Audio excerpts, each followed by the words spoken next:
बिस्मिल्लाहिर्रहमानिर्रहीम। अब हम नया लेक्चर स्टार्ट करते हैं। क्वेश्चन नंबर 24 पेज नंबर 79 और ये है मंसूर ब्रादर की लेजर अकाउंट्स के बैलेंसेस दिए हुए हैं और हमको कह रहे हैं कि trial balance with the following balance in the records of Mansoor brothers prepare the trial balance as at 31 December का जो है हमको ट्रायल बैलेंस बनाना है। तो हमने यहाँ पे हेडिंग डाल दी, ये नॉर्मल है, और हमने जो है ट्रायल बैलेंस का जो है परफॉर्मा बना लिया है। ठीक है, टू सेव अवर टाइम। अब यहाँ पे जो है हम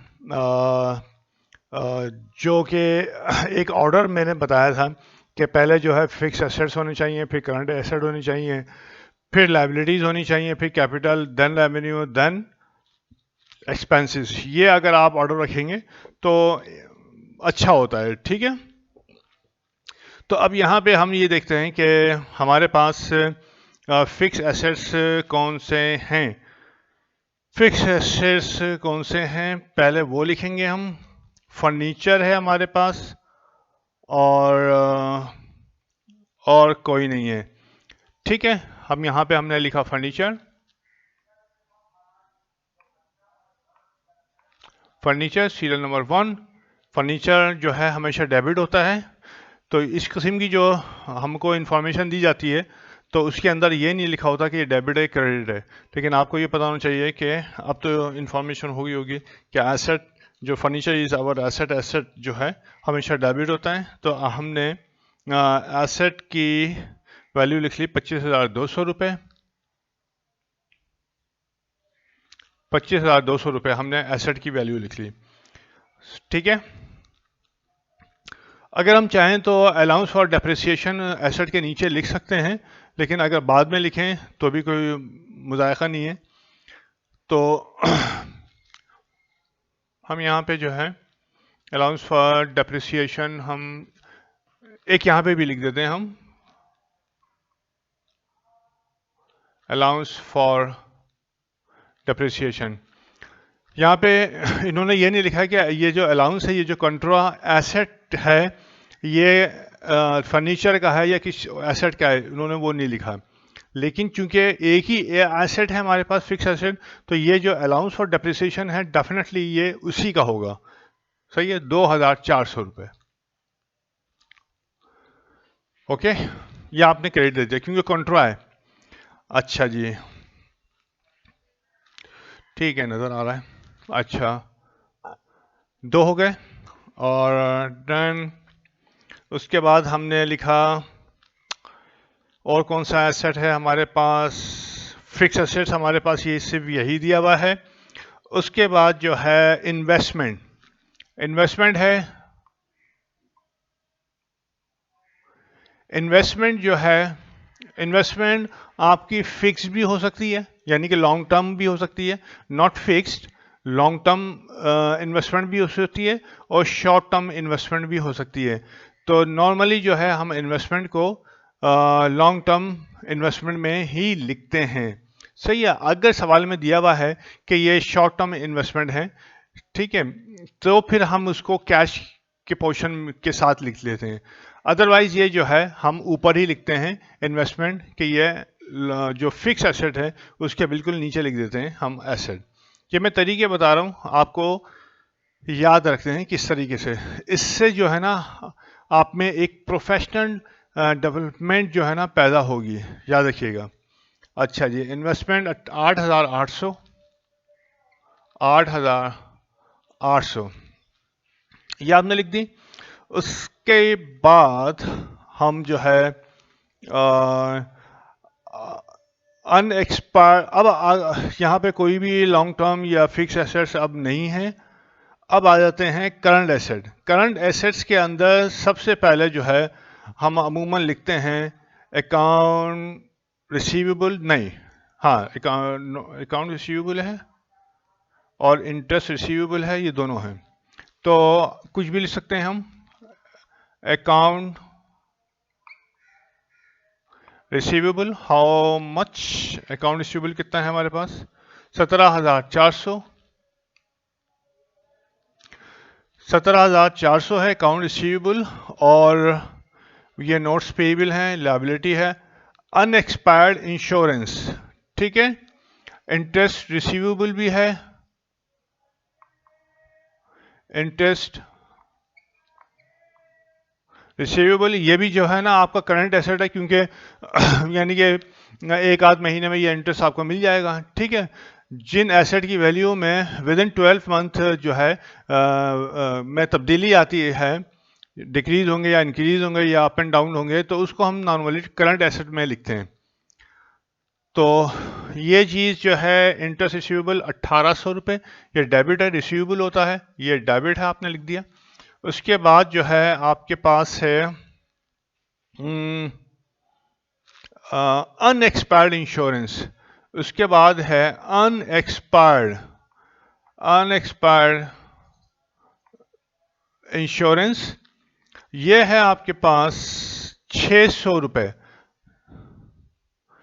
अनएक्सपायर्ड इंश्योरेंस नॉर्मल, ये एक दफ़ा शायद मेरे ख्याल में डिस्कस हुआ है। इंश्योरेंस जो है होता है वो तकरीबन पूरे साल का हम पे करते हैं, ठीक है। जब पूरे साल का हमने पे किया तो हो सकता है कि 2-3 महीने का दिसंबर में हमारा ईयर एंड हो रहा है, ये हम एडजस्टमेंट आगे जो है ना जब पढ़ेंगे डिटेल में तो उसमें ये जो है ना टॉपिक कवर हो जाएगा। लेकिन अब यहाँ समझाने के लिए कि अनएक्सपायर्ड इंश्योरेंस का मतलब है कि एक्सपेंस का वो पोर्शन जो हमने एक्सपेंस पे किया है, तो इंश्योरेंस पेमेंट का वो पोर्शन जिसका बेनिफिट जो है हम दिसंबर के बाद तक हमें मिलेगा, ठीक है। चाहे जनवरी हो या उसमें फरवरी भी हो या मार्च भी हो, ठीक है। तो इंश्योरेंस पूरे साल का पेमेंट हो गया, दिसंबर तक, सही है, उस पेमेंट का जितना बेनिफिट हमको मिल गया, राइट। हो सकता है कि दिसंबर हमने जुलाई में इंश्योरेंस जो है प्रीमियम पे किया हो, इंश्योरेंस की पेमेंट को हम इंश्योरेंस प्रीमियम कहते हैं। तो इंश्योरेंस जो है ना प्रीमियम हमने पे किया हो जुलाई का, जुलाई से जून तक का हमने पे किया हो, सही है।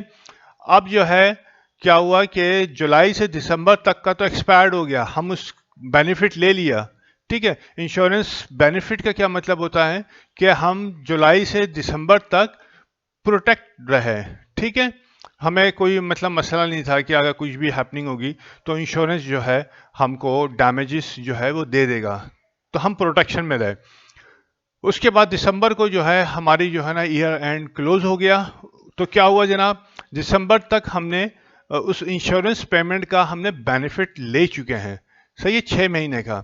अब क्या हुआ जनाब कि अगले 6 महीने का तो हमने तो पूरे साल की पेमेंट की है, पूरे साल की पेमेंट की है, तो फिर क्या हुआ, तो अगले 6 महीने का जो बेनिफिट है, मिसाल के तौर पर ये अगले 6 महीने का बेनिफिट था 600 रुपये, सही है। तो ये नेक्स्ट ईयर जो है ना आपको बेनिफिट इसका मिलेगा। आप नेक्स्ट ईयर जनवरी से जून तक इन प्रोटेक्शन जो है ना इंश्योरेंस कंपनी की रहेंगे कि अगर कोई चीज़ डैमेज होता है आपको, तो इंश्योरेंस जो है ना क्लेम कर सकते हैं, ठीक है। तो नॉर्मली ये इस तरीके से जो है ना इंश्योरेंस होता है, और जितना क्लेम नेक्स्ट पीरियड में होगा आपका, नेक्स्ट पीरियड में, ठीक है, वो जो है अनएक्सपायर्ड इंश्योरेंस के अकाउंट में चला जाता है, ठीक है। करंट एसेट है, क्योंकि नॉर्मली जनवरी टू दिसंबर जो है ना हमारा अकाउंट बन रहा होता है सवालात के अंदर, लेकिन नॉर्मल जो है वो जुलाई टू जून होता है। हम लोगों का जो है ना, जो पाकिस्तान का जो है वो अकाउंटिंग ईयर मेजॉरिटी जो है, जो छोटे स्मॉल बिजनेस हैं उनका जो है जुलाई टू जून होता है, और जो कंपनीज होते हैं उनका भी जुलाई टू जून ही होता है। तो लेकिन कहीं कहीं केसेस में जनवरी टू दिसंबर भी होता है और अक्टूबर टू सितंबर भी होता है, ये these are called special years. तो खैर ये जो है ना थोड़ी सा आगे की कहानी हो गई। तो ये इंश्योरेंस जो है एक्सपेंस, ये हमारा एसेट है, और एसेट हमने क्रेडिट दे दिया। अब जनाब कौन सा एसेट है जनाब आई थिंक और तो कोई एसेट नहीं है। अब एक रहता है एसेट कैश इन हैंड, आपने लिख लिया कैश इन हैंड, आपके पास एसेट है 30,000 रुपये, ठीक है, 30,000 रुपये डेबिट बैलेंस में लिख लिया आपने। या आप सबको पता है आप। अच्छा, अब सारे एसेट आपके पास हो गए। एसेट के बाद आप लिखेंगे लायबिलिटी, स्टार्ट करेंगे। लायबिलिटी में लोन पेएबल, जो लंबी लायबिलिटी होती है, यानी कि लॉन्ग टर्म लायबिलिटी होती है कि 3-4 साल के बाद जो है पेमेंट होती है, उसे हम लॉन्ग टर्म लायबिलिटी कहते हैं। तो अमूमन लोन जो है 3-4-5 साल तक के लिए ही लिया जाता है, तो इसको जो है हम लॉन्ग टर्म लोन में लेते हैं। लोन पेएबल हमने ले लिया 20,000। लायबिलिटी है, लायबिलिटी हमेशा क्रेडिट बैलेंस होता है, क्रेडिट साइड पे लिख लिया आपने। उसके बाद नोट्स पेएबल आता है आपके पास, ठीक है। नोट्स पेएबल आपके पास आता है। नोट्स पेएबल ये शॉर्ट टर्म लायबिलिटी होती है, और 12,000 रुपये ये आपने क्रेडिट दे दिया, ठीक है। उसके बाद अकाउंट, नोट्स पेएबल के बाद अमूमन अकाउंट्स पेएबल होता है, लेकिन यहाँ पे अकाउंट्स पेएबल नहीं है, ठीक है, कोई बात नहीं। अब उसके बाद क्या हुआ? उसके बाद कैपिटल है। कैपिटल आपने लिख लिया। कैपिटल आपके पास है 60,000 रुपये का। कैपिटल हमेशा क्रेडिट होता है। क्यों क्रेडिट होता है? क्योंकि कैपिटल भी लायबिलिटी है। ये जो लायबिलिटी है ये एक्सटर्नल लायबिलिटी है, और कैपिटल वो इंटरनल लायबिलिटी है, ठीक है। तो इस वजह से एक्सटर्नल लायबिलिटी और इंटरनल लायबिलिटी को हमने सेग्रीगेट कर देते हैं। तो इसके लिए जो है ना, अकाउंटिंग टर्म्स का जो मेरा लेक्चर है उसको ज़रूर देख लो, फ़ायदा होगा यार, और कुछ नहीं है। सही है। अच्छा जी, कैपिटल के नीचे आप नॉर्मली लिखते हैं ड्राइंग, क्योंकि कैपिटल से लिंक है ड्राइंग। ड्राइंग कंट्रा अकाउंट है कैपिटल का, क्योंकि कैपिटल की वैल्यू को वो डिक्रीज करता है। तो ड्राइंग है, ऐसे लिख दिया मैंने, है 10,000। ड्राइंग हमेशा डेबिट बैलेंस होता है, क्योंकि कंट्रा है। क्रेडिट का कंट्रा हमेशा डेबिट होगा, और डेबिट का कंट्रा हमेशा क्रेडिट होगा। जैसे अलाउंस फॉर डेप्रिसिएशन जो है वो कंट्रा है एसेट का, तो इस वजह से हमेशा क्रेडिट होगा, क्योंकि ये वैल्यू को कम करते हैं कंट्रा। अच्छा जी, उसके बाद आपके पास आया फिर रेवेन्यू। जब ये खत्म हो गया तो आपके पास आया सेल्स रेवेन्यू। सेल्स रेवेन्यू जो है आपका, एक जाहिर है ये आपके पास रेवेन्यू हमेशा क्रेडिट ही होता है, ये पहले भी डिस्कस कर चुके हैं, ठीक है जी। अच्छा यार, असल में बड़ा बड़ा लिखते हैं ना, तो बड़ा इस वजह से लिखते हैं कि नजर आ जाए। एक मिनट, लेट मी चेक। हाँ, समझ में आ रहा है, ठीक है। वरना तो फ़ायदा कुछ नहीं है कि इतनी मेहनत की आपने बनाई भी हो, समझ में नहीं आ रहा, वो फोकस ही नहीं हो रहा। ओके, तो उसके बाद जो है सेल्स रेवेन्यू आ गया। सेल्स रेवेन्यू के बाद तमाम जो है एक्सपेंसेस होते हैं, लेकिन सेल्स रेवेन्यू के बाद नॉर्मली हम परचेजेस लिखते हैं, ठीक है।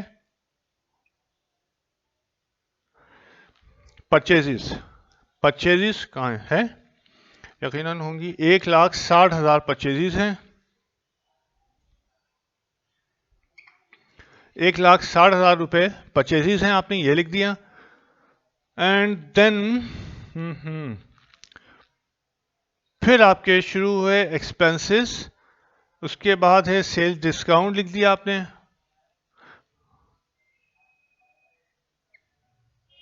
सेल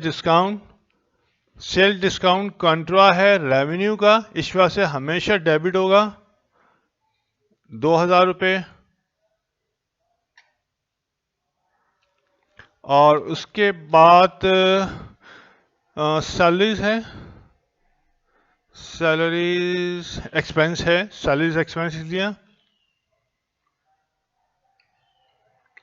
सैलरीज एक्सपेंस लिख दिया।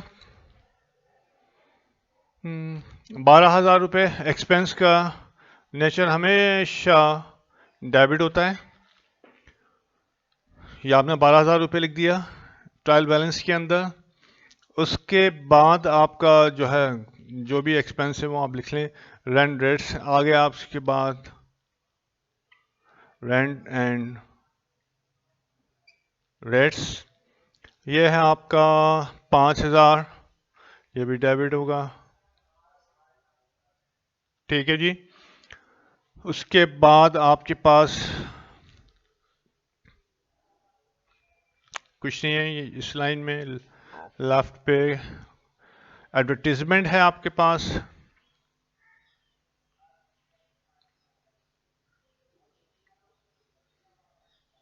एडवर्टीजमेंट आपके पास हो गया 1400। ठीक है, अभी लाइन नीचे करता हूं मैं। एडवर्टीजमेंट हो गया एंड दैट इज ऑल। ठीक है, अच्छा जी,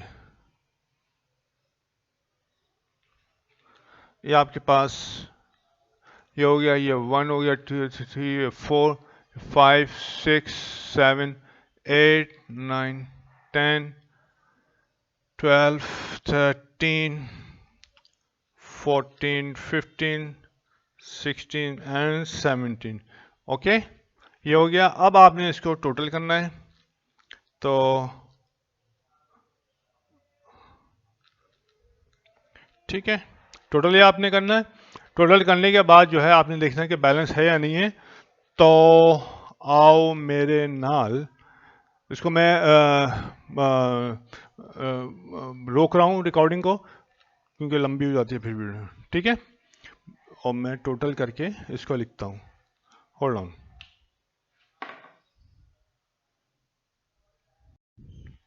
जी, अब ये जो है हमने इसका टोटल किया, 3 दफ़ा चेक किया, यार इतना टाइम भी ज़ाया हुआ। डेबिट साइड का टोटल आया 274,200 और क्रेडिट साइड का टोटल आया 274,400। 200 रुपये का जो है ना डिफरेंस है। और आपकी जो है किताब के अंदर जो बैलेंसेस दिए हुए हैं, क्योंकि मैंने तकरीबन 3-4 दफ़ा जो है ना फिर उसको चेक किया और ये आउट था। अब ये भी एक प्रैक्टिकल एस्पेक्ट है कि मतलब आपका हो सकता है कि आपके सवाल क्या में जो बैलेंसेस दिए हुए हैं वही में जो है ना कुछ डिफरेंस हो। ठीक है, आपने ये निकाला।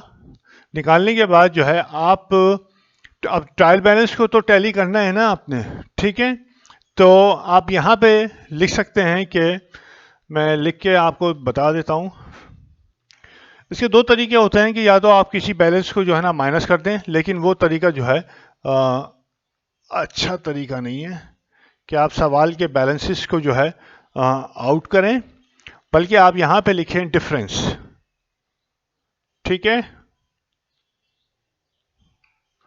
ये आपने लिख दिया डिफरेंस।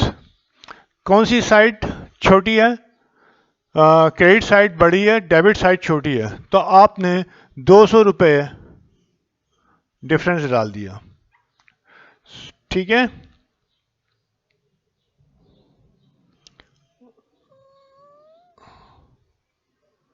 ये आपका 200 रुपये जब आपने ये डाला डिफरेंस यहाँ पे, तो आपका जो है टोटल टैली हो गया 274,400 और ये भी टैली हो गया 274,400 से। ठीक है, वरना आपकी ट्रायल बैलेंस कभी भी नहीं बनेगी। और कभी कभी जो है ये कहते हैं कि आप जो है किसी अकाउंट में से माइनस कर दें। सही है, ये तरीका जो है ना बिल्कुल सही नहीं है, क्योंकि आप बैलेंसेस को नहीं छेड़ सकते। जो सवाल के बैलेंस जो दिए हुए हैं उसमें कोई छेड़खानी नहीं करेंगे, वो बैलेंस आपने वैसे ही लिख दिए। अब जब आपने टोटल किया तो ये पता चला कि क्रेडिट साइड बड़ी है और डेबिट साइड छोटी है, 200 रुपये का फ़र्क है। तो आपने डिफरेंस सही है, आपने डाल के जो साइड आपकी जो है ना लेस है वहाँ पे वो जो है आप लिख देंगे और आपका ट्रायल बैलेंस टैली हो जाएगा। ठीक है, और यही तरीका आपने अडॉप्ट करना है। अभी हम इसमें हम बैलेंस शीट भी बनाते हैं। ठीक है, तो एक हमें आइडिया हो जाएगा कि बैलेंस शीट कैसे बनती है। वैसे तो हम बना रहे हैं और यहाँ पे हमने लिखा मंसूर ब्राउजर्स, ठीक है, ये लिखा मैंने बैलेंस शीट 31 दिसंबर, ईयर है, नो ईयर नहीं है। सही है जी। बैलेंस शीट को आपको पता है कि आपने यहाँ पे एक लाइन खींची, लाइन खींचने के बाद इसको यहाँ तक खींच दें और इसको आपने आधा डिवाइड कर दिया। यहाँ लिखा आपने लेफ्ट साइड पे एसेट्स और राइट साइड पे आपने लिखा लायबिलिटी एंड कैपिटल, ठीक है, लायबिलिटी एंड कैपिटल, ये आपने लाइन यहाँ पे ये डाल दी। यहाँ पे आपने एक लाइन और डाली, यहाँ पे लिखा आपने अमाउंट और यहाँ पे आपने एक लाइन डाली, यहाँ पे लिखा आपने अमाउंट, ठीक है, ये आपने लिखा। अब आपने जिस बैलेंस शीट और ट्रायल बैलेंस को सही फॉर्म में बनाने का एक फ़ायदा ये होता है कि बैलेंस शीट में सिर्फ आपको फर्नीचर आपने यहाँ से टाइटल उठाना है, यहाँ पे लिखना है और अमाउंट लिख देनी है, ठीक है। तो फर्नीचर आपने एसेट साइड पे लिखा पहले और आपने लिखा लेस एक्यूमुलेटेड डेप्रिसिएशन, सही है। पिछले लेक्चर में मैंने बताया था कि वो हम एक इनर कॉलम बनाते हैं कंट्रोल एसेट के लिए, तो यहाँ पे मैंने बनाया एक इनर कॉलम, ठीक है, ऊपर से भी बना सकते हैं हम। और यहाँ पे हमने फर्नीचर की वैल्यू लिखी 25,200 और डेप्रिसिएशन है 2,000, ठीक है, 400। ये होने के बाद जब आप फर्नीचर की जो कॉस्ट है, this is your cost, furniture की कॉस्ट में से एक्यूमुलेटेड डेप्रिसिएशन माइनस कर देते हैं। तो मैं यहाँ लिख देता हूँ, यहाँ नहीं लिखता मैं, फिर मुश्किल होती है जो है ना। ये मैं निकालता हूँ, इसको कितना आया, 25,200 माइनस 2,400, 22,800 रुपये, 22,800 रुपये फर्नीचर की WDV, रिटर्न डाउन वैल्यू आई, सही है। ये एक लफ्ज है, टर्मिनोलॉजी है कि फर्नीचर यानी कि एसेट की जो कॉस्ट होती है उसमें से जब हम माइनस करते हैं एक्यूमुलेटेड डेप्रिसिएशन, तो जो वैल्यू आती है उसको कहते हैं return down value. Return D को छोटा बना है, रिटर्न डाउन वैल्यू जो कि कहलाती है WDV, ठीक है। ये सवाल अभी जब आप एडजस्टमेंट स्टार्ट होगा तो वहाँ पे आप देखेंगे, और फाइनल अकाउंट जब हम अगर आगे जाएंगे तो उसमें ये ज़रूर देखेंगे कि रिटर्न डाउन वैल्यू या WDV, ठीक है। ये बहुत लफ्ज़ इस्तेमाल होंगे आपको और पूरी लाइफ में पूरा इस्तेमाल होते रहेंगे हमेशा। अब उसके बाद जो है इन्वेस्टमेंट आपने लिखी,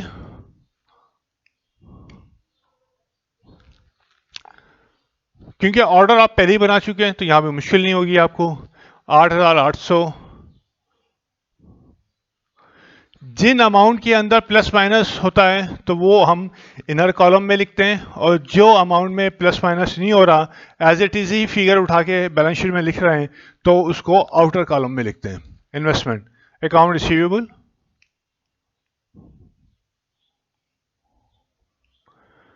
हाउ मच,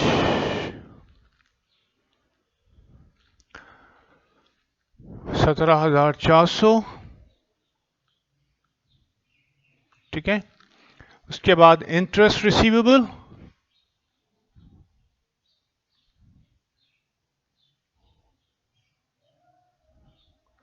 इंटरेस्ट रिसीवेबल 1,800 रुपये, ठीक है, नज़र आ रहा है, एक मिनट जरा देख लूँगा। हाँ सही है। अच्छा ये थोड़ा इसमें लिंक डालता हूँ अभी इन उसके बाद अनएक्सपायर्ड इंश्योरेंस, अनएक्सपायर्ड इंश्योरेंस 600 रुपये। और उसके बाद कैश इन हैंड,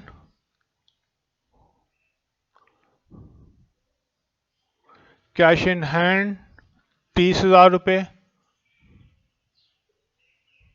ठीक है जी।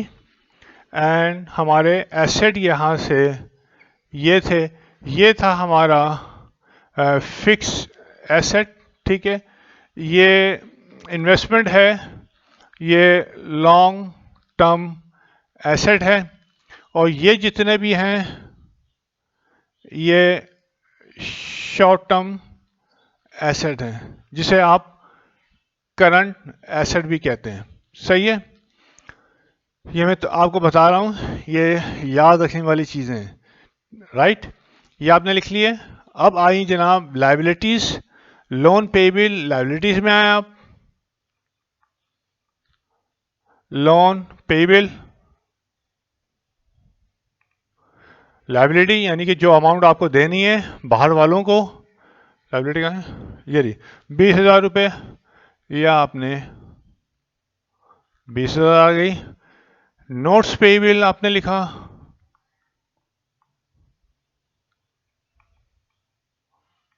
Notes payable oh my God 12,000 रुपये। अच्छा जी, उसके बाद कैपिटल ये ख़त्म हो गया। नीचे थोड़ा सा आपने लिखा कैपिटल, कितना है 60,000 रुपये। कैपिटल में ड्राइंग माइनस होगी तो आपने एक इनर कॉलम और बनाया, उसमें 60,000 रुपये कैपिटल की अमाउंट लिखी। ठीक है, आउटर कॉलम में नहीं। लेस ड्राइंग हाउ मच 10,000 रुपये। लेस ड्राइंग की 10,000 रुपये। बैलेंस आ गया यहाँ पे 50,000 रुपये। टोटल लाइबिलिटी आपने खींची 32,000 रुपये। ठीक है, ये बैलेंस आ गया 82,000 रुपये। ये बैलेंस कितना आया जनाब, अब इसको हम चेक करते हैं। ओह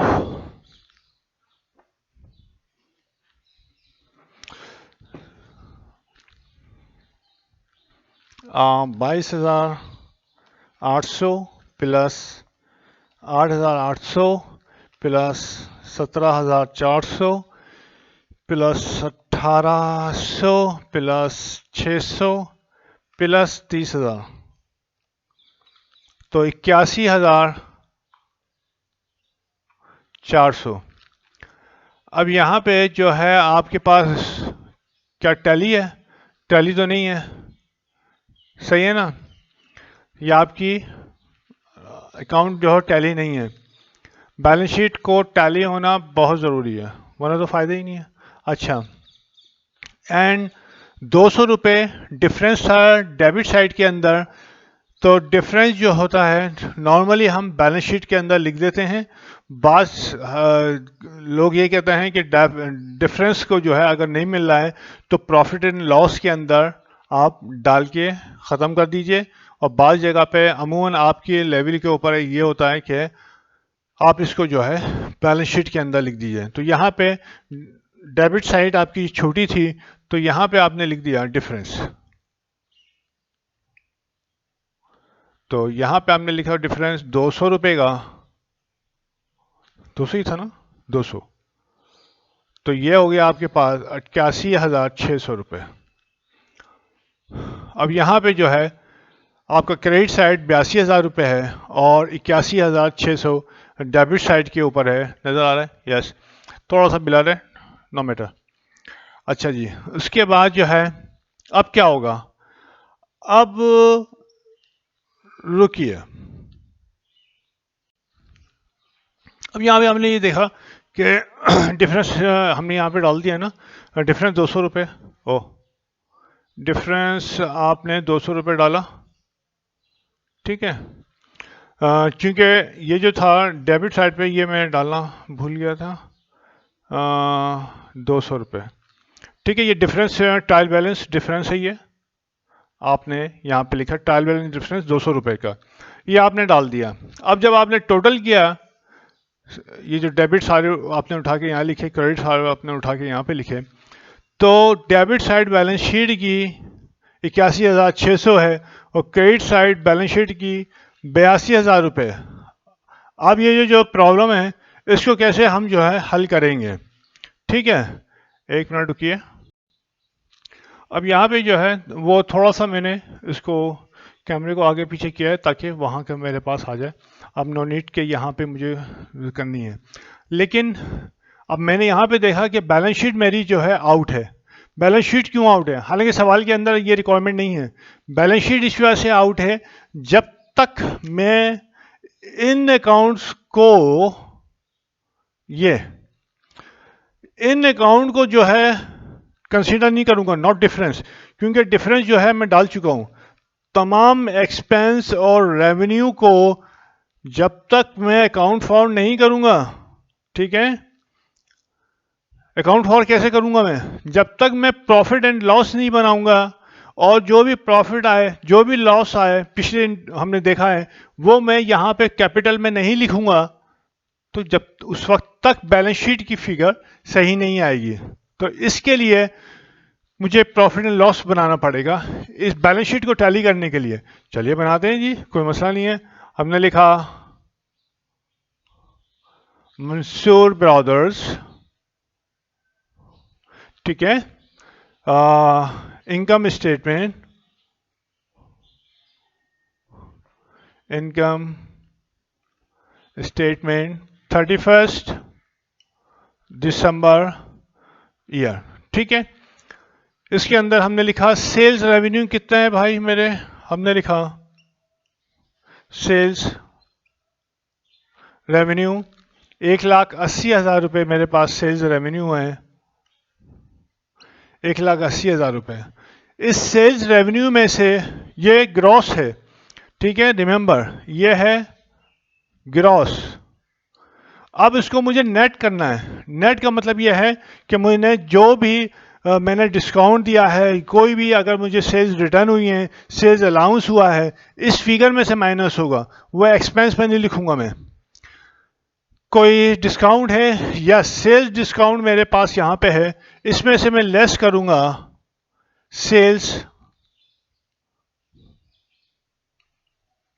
डिस्काउंट। सेल डिस्काउंट मैंने माइनस किया 2,000 रुपये, 2,000 मैंने माइनस किया, मेरे पास फिगर आ गई 1,78,000, ठीक है जी। 1,78,000 जो आई, वो ये जो फिगर आई, ये मेरी है नेट सेल, नेट सेल्स। जब एडजस्टमेंट आप पढ़ेंगे और उससे फर्दर जब आप पढ़ेंगे, तो वहां पे जो है ना, इस चीज को आप बिल्कुल आपके लिए इजी होता चला जाएगा समझना कि मैं क्या कह रहा था उस वक्त, ठीक है जी। नजर आ रहा है, बिल्कुल सेट है। अच्छा जी, उसके बाद जो है मेरे पास नेट सेल आ गई, मतलब नेट रेवेन्यू आ गया। इसमें से to find out the profit और लॉस, तमाम एक्सपेंसेस को मैं माइनस कर दूंगा, लेस एक्सपेंसेस, ठीक है। या आपने हेडिंग डाली, आपने सारे एक्सपेंसेस लिखे, परचेजेस लिखा आपने। थोड़ा सा और फर्दर मैं इसको एक्सपेंड करता हूँ, लास्ट टाइम मैंने एक्सपेंड नहीं किया था।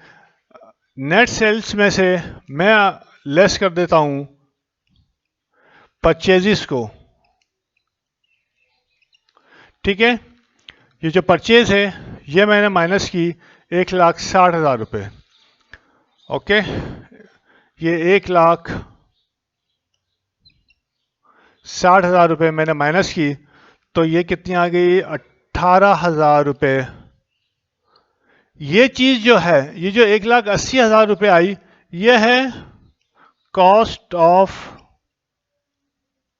गुड्स सोल्ड, यानी कि CGS, है COGS, सॉरी, COGS, ये अमूमन लफ्ज़ आपको इस्तेमाल होगा। तो मैंने कहा कि यहीं पे मैं आपको बताऊं, क्योंकि छोटी सी चीज़ है कि नेट सेल में से मैंने जो भी परचेजेस थी वो मैंने माइनस कर दी, तो ये आ गया कॉस्ट ऑफ गुड्स सोल्ड। आए नहीं, ओहो shit, cost of goods sold तो अलग है, ग्रॉस प्रॉफिट आया यार, जहन में वही घूम दिया है। ग्रॉस ग्रॉस प्रॉफिट आया, ठीक है। कॉस्ट ऑफ गुड्स सोल्ड तो यही है, परचेजेस, क्योंकि परचेजेस में कोई किसी किस्म की प्लस माइनस नहीं हो रही है, ठीक है। तो वो अलग टॉपिक हो जाएगा। तो आपने जो है ना purchases, here in this question purchases is your cost of sale, ठीक है। नेट सेल में से परचेजेस आपने माइनस की, ग्रॉस प्रॉफिट आ गया। ग्रॉस प्रॉफिट में से आपने लेस किए तमाम एक्सपेंसेस को, क्योंकि अब आपका बढ़ रही है जो है ना, अंडरस्टैंडिंग बढ़ रही है, तो मैं आहिस्ता आहिस्ता जो है ना आपको आपकी नॉलेज को अप कर रहा हूँ। ऑल एक्सपेंसेस, सबसे पहले सैलरीज लिखी जाती है अमूमन, सैलरीज एक्सपेंस। उसके बाद कौन सा एक्सपेंस है आपके पास? नॉर्मली सैलरी सबसे पहले लिखें, फिर नीचे वेजेस लिख दें, फिर रेंट लिखें, सही है। तो रेंट एंड रेट्स,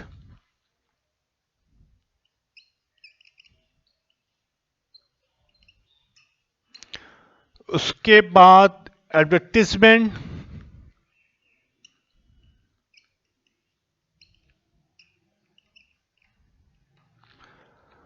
अब नॉर्मली इसकी ज़रूरत नहीं है, ये तो अभी हम मिटा देंगे। अब कितना है? 12, 5 और 14 सैलरीज है, ये इनर कॉलम में लिखेंगे आप।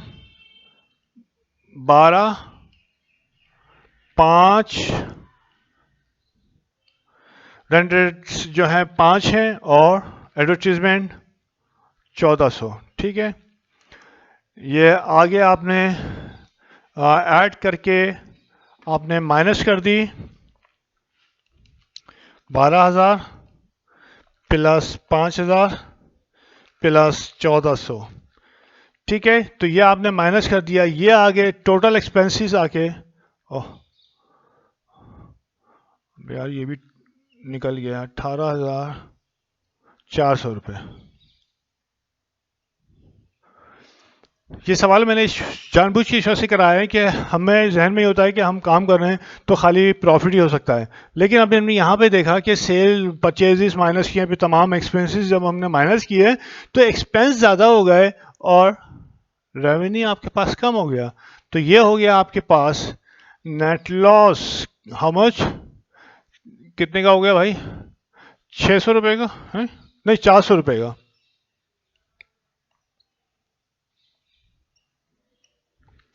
इसको मैं मिटा देता हूँ यहाँ से, नो नीड के उसको मैं फर्दर रखूँ।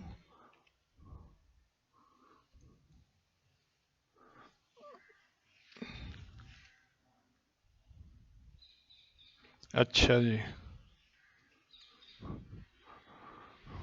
ये जो है, ये जो आपने, ये नेट लॉस आ गया। अब नेट लॉस, चाहे नेट प्रॉफिट हो या नेट लॉस हो, ये ट्रांसफर होता है, कहाँ ट्रांसफर होता है? कैपिटल अकाउंट में।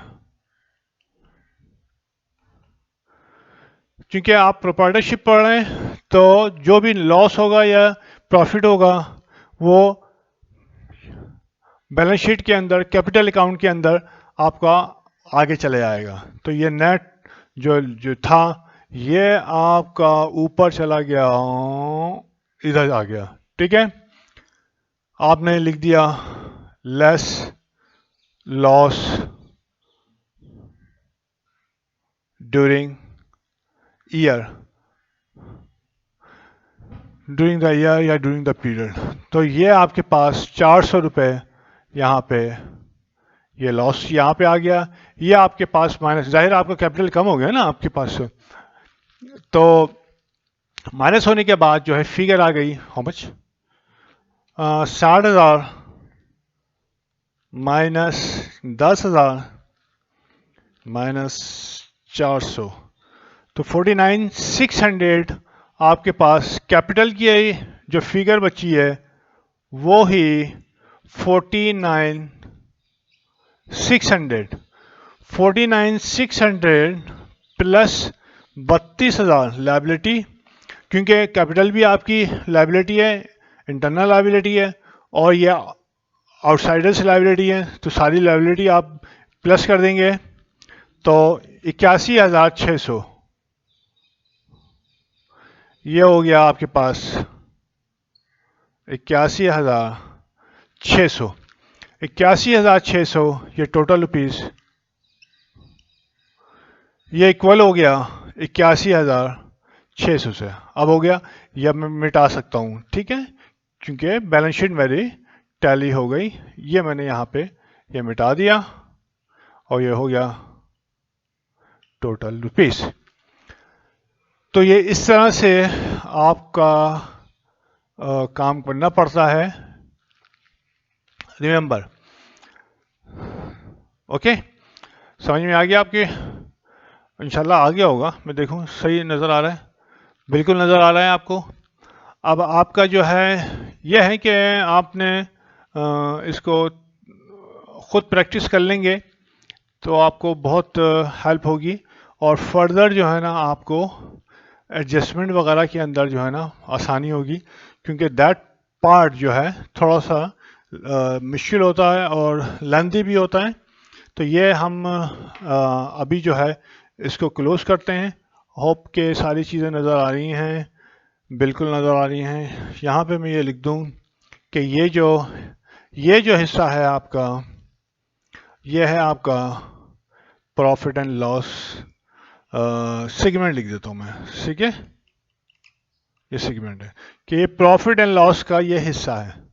ये जो चीज़ें हैं ये प्रॉफिट एंड लॉस में यहाँ पे आई तो आपका प्रॉफिट या लॉस मिला, वो प्रॉफिट एंड लॉस जो है कैपिटल में गया तो आपकी जो है बैलेंस शीट टैली होगी, अदरवाइज आप उल्टे भी हो जाएं बैलेंस शीट टैली नहीं होगी, रिमेंबर। सही है, तो बहुत बहुत शुक्रिया। हाँ यार, डोंट फॉरगेट टू सब्सक्राइब यार।